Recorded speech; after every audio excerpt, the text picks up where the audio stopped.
Hi everybody, it's Susan with Pumpkin Hill Stampers. I have a Stampin' Show and Tell for you today, and as you can see I was in the mood to use pink.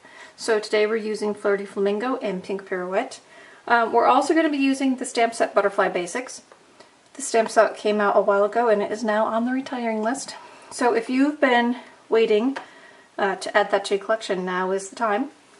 So we're going to make these two cards. This one we're going to stamp on vellum, and this one we're creating the double Z fold to make that kind of pop and stand out when you give it. So let's just go ahead and get started and do some fun stamping today. So we're going to do the one that's on black first. So this one has a couple of layers. We're using Flirty Flamingo and then a piece of vellum, and I'm mounting it all on black. I like to mount these bright colors on black sometimes to give them some extra pop. So we're keeping this one simple today. We're not really using embellishments. We're letting the stamp set create the card all by themselves. So we're going to start by stamping a background. So I'm stamping Flirty Flamingo on Flirty Flamingo, and I'm just going to create a background pattern with this textured butterfly stamp. There's really no rhyme or reason. I just kind of alternate my positioning. Okay. And then I'm going to stamp with Memento on my vellum. I'm going to stamp this flower. Okay, so let me just ink that up with my Memento. And so I'm going to stamp that here. And then next to it, I'm going to stamp from the set the greeting that says, "There is nothing in the caterpillar that tells you it is going to be a butterfly." Now remember, when you stamp on vellum, it takes a while for it to dry. So don't be in a hurry and don't smudge it. So now I'm going to put the expression on.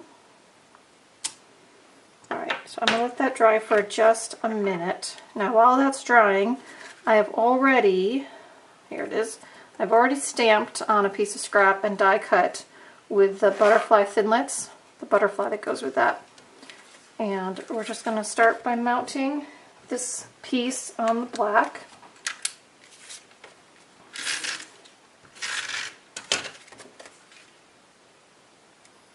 So that's pretty straightforward. Then for the inside, I have a piece of Whisper White, and what I've decided to do is to stamp this long kind of broken line at the bottom. So I'm going to ink that up on my Flirty Flamingo, and I'm just going to line that up with the bottom. And then I'm going to repeat that stamp. I'm just going to come right along next to it, offset my shapes a little bit. See how they're offset a little bit? And I'm just going to step that back one more time, just to add a little color to the inside of my card as well. So now I'm just going to snail that to the inside.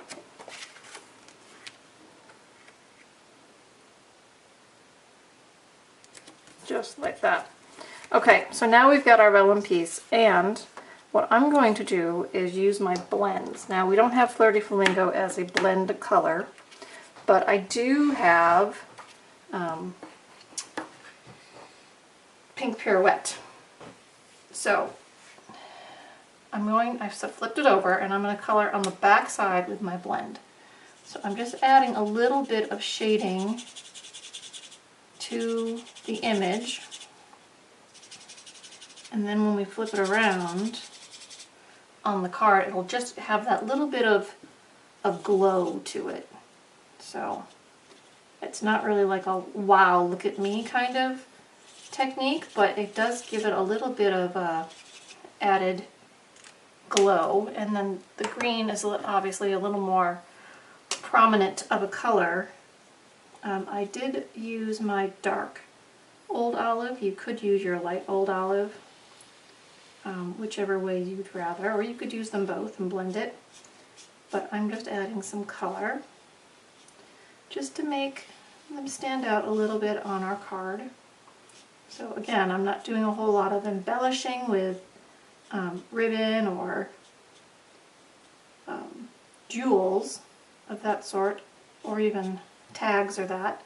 I'm just using the set to create the card. Okay, so now another thing that's tricky with vellum is where do you put the adhesive. So now that I've colored it, I'm going to put my adhesive right behind my color bits. So I'm just going to go right over where I just colored and add some snail. And I'm going to go right down my words and add some snail too. Now when I add this down, I don't want to put my fingers on my stamped image because it still might be a little bit wet. You could heat set that with your embossing tool. So I'm going to kind of put that down. Now I'm going to flip it over and I'm going to rub from the back side. So that way I'm pressing everything to the mat and I'm not smearing the ink because I'm not moving the card. So there's that. There's the first one. Okay. Oh, the butterfly. How could I forget the butterfly? Alright, so I'm just going to use a glue dot on the butterfly here. And I'm just putting that down here. There we go. So, one done, one to go. Alright, so this one is a double Z fold I mentioned. Okay, so basically it's 5.5 by 8.5 piece of cardstock. You score it in half like usual, 4 1/4, and then you split that again to 1/8. And then you do the same thing with the second piece. You make it smaller and you reverse it. So this is the long 4 1/4, and then there's 2 more sections at 2 1/8. Okay, and we're just going to invert them to create that Z kind of card. Okay, so let me put that there while we're working on this one. So this one, again, I've done the butterfly ahead of time, and you might notice that those flowers this time are popped up, so I've pre-stamped and cut out most of those. I have one more to cut out with you here. But this card is very similar to the one we just did. So we're going to start by stamping with the Fleur de Flamingo on Fleur de Flamingo, and we're just stamping a background of this textured butterfly. So pretty simple. And each one would be a little bit different. Okay, so there's that. Now, that's going to go on the back of my card in there. So we can go ahead and snail that down now. Just center it on that section. Alright, so now I'm going to use my bone folder. So I'm just going to fold this over and give this a crease. And remember I said it's got this split in half, so that's 2 1/8. So I'm just going to crease that one as well. Alright, so there's our first Z of the card. Okay, now I've got the same thing, but I'm going to reverse it. So I'm going to fold that over. And this is going to be my front piece. So just fold it and score it. Give it a crease on the score line. So now on this one, we're going to do our stamping first. So, as you can see, I've stamped the flowers on the base of the card and then also on the front here. So let's go ahead and do that first. So I'm just going to re-ink my stamp. Okay, so the first one I'm actually going to stamp on this section of card. I'm going to flatten it out so it's nice and even. So I'm just stamping on that first folded back section of card. Okay, there's one. Then I've got this section. That's going to be the inside Z. So I re-ink that and I'm going to stamp right along the edge here. Now I add to that the happy birthday.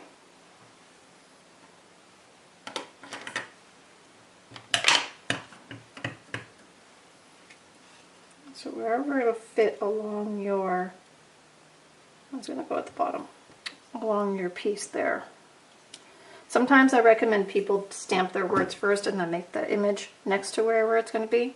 Now I'm going to stamp with Fleur de Flamingo on Pink Pirouette, the butterfly again. And then when we're done, we're going to layer it with that other butterfly.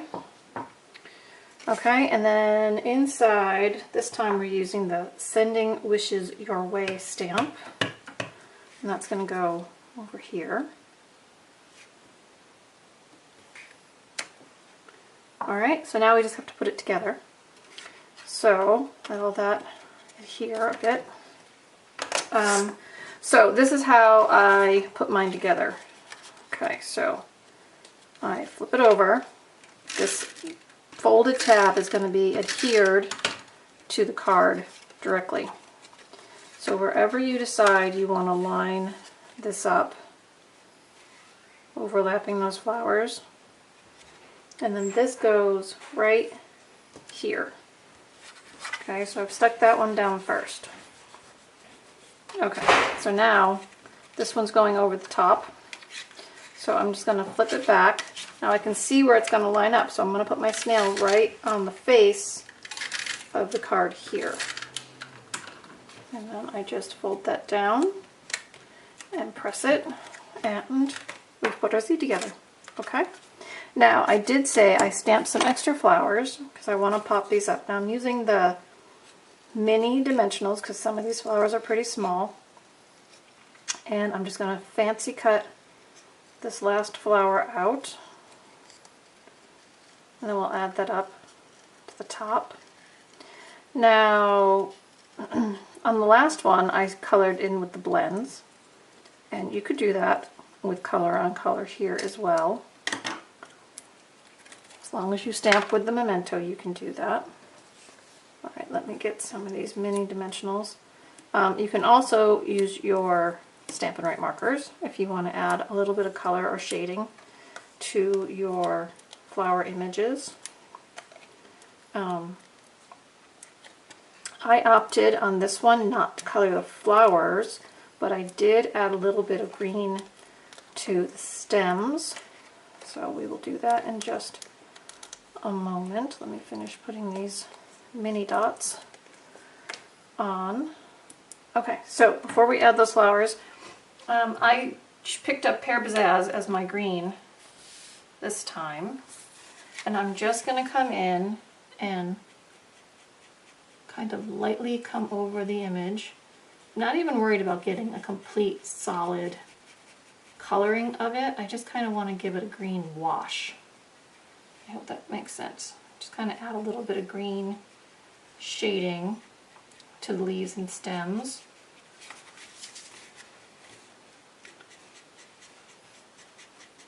So I'm just kind of brushing the color on, just like that. Okay, so now we're going to add these cut up flowers. So I just gotta peel off the backers and layer these on. So I put one there. So you really can create your own little embellishments just by cutting out, like I cut out the flowers, cutting out a part of the stamp that you want to highlight. Flowers are maybe the easiest ones to do that with, but we have others. And you don't have to always use gems or ribbons or other embellishments. Not that they're not great to use, and I do use them very, very often. But you can create a card just by stamping and die cutting or fussy cutting out some shapes. So, and you can create your own backgrounds with our stamps. So, there we go. Easy peasy, right? Now sometimes I see these Z-fold cards and I think, oh my gosh, how did they do that? And then I look at it and it's not that hard. So as you can see today, it wasn't that hard. Okay, and then for the envelope, I just took that same simple flower stamp and stamped the envelope. So you could pair it with this one, or you could pair it with our Z-fold and it would work with either one of them. And that's that. That's it for today. So I hope you enjoyed our little Stampin' Show and Tell today. As always, these will be on next Tuesday's Show and Tell news on my weekly newsletter. So if you need the descriptions or the products that I use before they retire, you can check it all out there, or you can always send me an email. I'm happy to respond to an email. And I am a Stampin' Up! Demonstrator, so if you need to order anything before it retires, I'd appreciate you shopping with me if you don't have a demonstrator of your own. And thumbs up, comments below are always welcome. So until the next time, everybody, I wish you all a very nice day. Have some fun. Bye-bye.